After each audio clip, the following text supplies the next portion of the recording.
On va tenter de faire le point sur les conflits sociaux en cours avec le secrétaire général de la CSTPFO, Patrick Gallnon. Bonsoir. Bonsoir, bonsoir.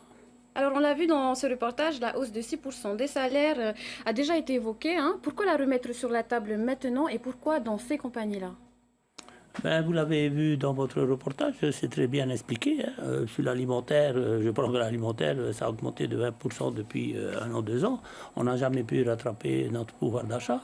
Donc la proposition que nous avons faite, effectivement, au 1er mai, au président du pays de l'époque, enfin en 1er mai, c'était effectivement faire en sorte qu'on retrouve un petit peu notre pouvoir d'achat. Vous savez, il n'y a que ceux qui vont, les pauvres qui vont acheter l'arme à qui voient que les prix augmentent, mais les salaires, eux, ils n'augmentent pas. J'ai entendu M. Play qui disait que le SMIC a augmenté de 38%. Oui, c'est une opération saine et légale surtout. Et puis du coup, ben, les autres salaires n'augmentent pas. Donc on a perdu du pouvoir d'achat, voilà, c'est tout simplement. 6%, c'est beaucoup. Vous pensez que ça va être Ben, abordé? je viens de vous dire que l'augmentation de l'indice de l'alimentation a augmenté de 20%. C'est pas beaucoup ça. Et nous, on demande que 6%. Donc on ne rattrape même pas notre pouvoir d'achat. Donc voilà. Donc après, si en face on trouve que c'est énorme, ben faites en sorte que le prix des aliments diminue ou le prix des terrains diminue. Et à ce moment-là, on ne va pas demander 6%. Alors quand j'entends que c'est pas sérieux, si c'est très sérieux. Ce sont des calculs que nous avons faits qui ont été d'ailleurs bien spécifiés par l'ISPF, hein, l'Institut de la statistique de la Cette police française. revendication, on va la retrouver dans d'autres préavis Ah de ben grève à bien sûr, l'avenir? à partir du moment où on sait qu'on a perdu 6% de pouvoir d'achat, pourquoi ne pas le réclamer? Et après, nos adhérents, on nous dit là, pourquoi vous ne réclamez pas? Et quand on les réclame, ils nous disent, ah, il faut nous prévenir. Bon, ben voilà. Patrick Gallnon, on évoquera juste après la situation dans les compagnies aériennes, hein, mais avant, grève dans les deux sociétés de sûreté aéroportuaire, grève effective Oui. également à ADT, aéroport de Tahiti, depuis plusieurs semaines, ça traîne, hein. À l'heure où on se parle, où en sont les négociations? Alors effectivement, avec ADT, nous avons vraiment un gros problème de discussion, un gros problème de discussion salariale, de discussion avec le patron de cette société, effectivement, qui ne semble pas s'émouvoir de ce qui se passe chez lui. Je vais vous prendre un exemple. Vous avez le salon des VIP. Il y a 1 an, il y avait entre 25 et 30 touchés d'avion par semaine et il y avait 9 personnes. Aujourd'hui, il y a plus de 40 touchés par semaine et on n'a que 7 personnes.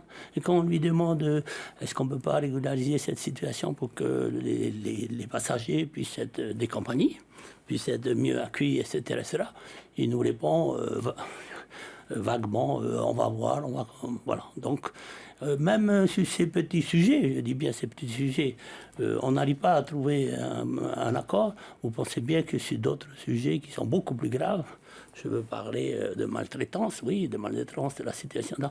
Alors là, ben, on n'a pas de réponse effective. Donc voilà, voilà pourquoi ça dure. À Et quand des issues de conflit? ben, j'espère que demain, il est prévu qu'on se retrouve avec ADT. J'espère que demain, on pourra au moins trouver des solutions. Je ne dis pas qu'il faut trouver des solutions partout où il y a des problèmes, il y en a tellement. Hein, c'est un reflet sur, justement sur les conséquences sur les compagnies aériennes. Et voilà où on en arrive. Justement, parlons Oui. des compagnies aériennes, l'intersyndicale composée de CSTPFO, la CSCP, OUETO, OIRIMA et OTSEI a donc déposé trois préavis de grève dans les trois Oui. compagnies aériennes locales, ATN, RTT et Air Moana. Avant de parler du contenu, parlons un peu de la forme. Vous, Oui. vous avez surpris les salariés et même des représentants syndicaux, hein. Pourquoi Oui. ne pas avoir consulté les premiers concernés par ce préavis de grève? Non, nous avons consulté des salariés de nos propres Une organisations minorité? respectives. Vous savez, quand on consulte, on ne peut pas consulter les milliers de salariés qui se retrouvent dans ces... Mais au moins le représentant, Aussi, oui. ce qui n'a pas forcément été le cas dans les compagnies. Ce que je sais, moi, c'est que nous avons prévenu, nous avons contacté les salariés, nous avons prévenu, contacté surtout ceux qui étaient en pénibilité, ceux qui avaient des problèmes. Ben voilà, comme je vous dis, par exemple, sur la revendication des 6%, qu'on les contacte ou qu'on ne les contacte pas, j'espère qu'ils sont d'accord à ce qu'on demande 6% d'augmentation. Et si que Dieu m'entende, on les avait, j'espère qu'ils vont nous remercier. Hein. C'est tout ce qu'on attend, après tout.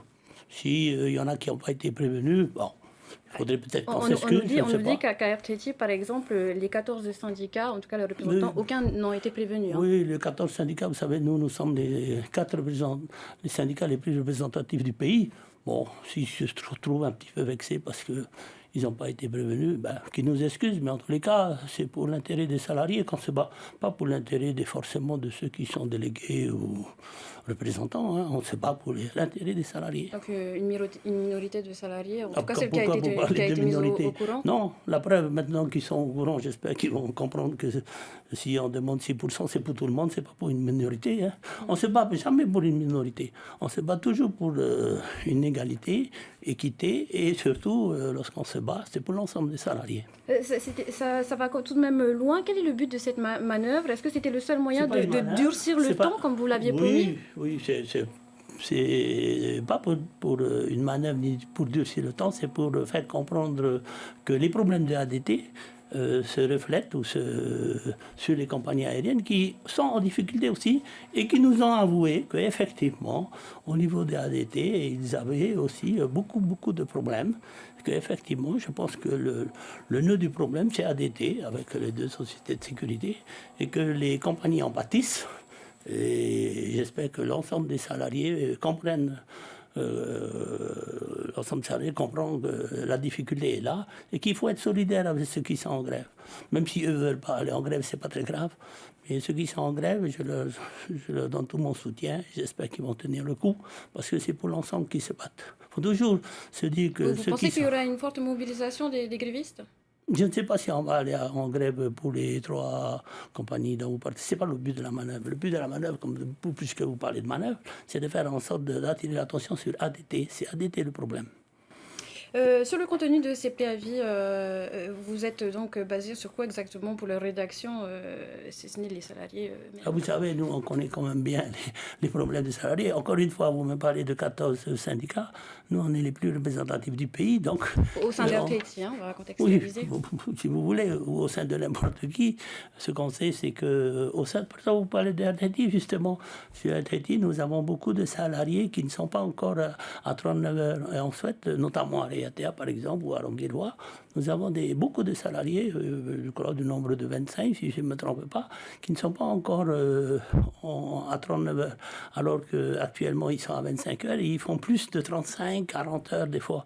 Donc, on a demandé à RTT de faire en sorte que ces salariés-là puissent être à 39 heures. Vous voyez que l'on connaît bien les problèmes et que j'espère qu'au moins ceux-là, ils seront à 39 heures. Et même si c'est une minorité, eh ben, on aura gagné au moins quelque chose. Une dernière question. À quand les prochaines rencontres? Des négociations sont-elles prévues avec les 3 compagnies? Oui, avec RTT, nous avons discuté ce matin. Ça s'est très bien passé.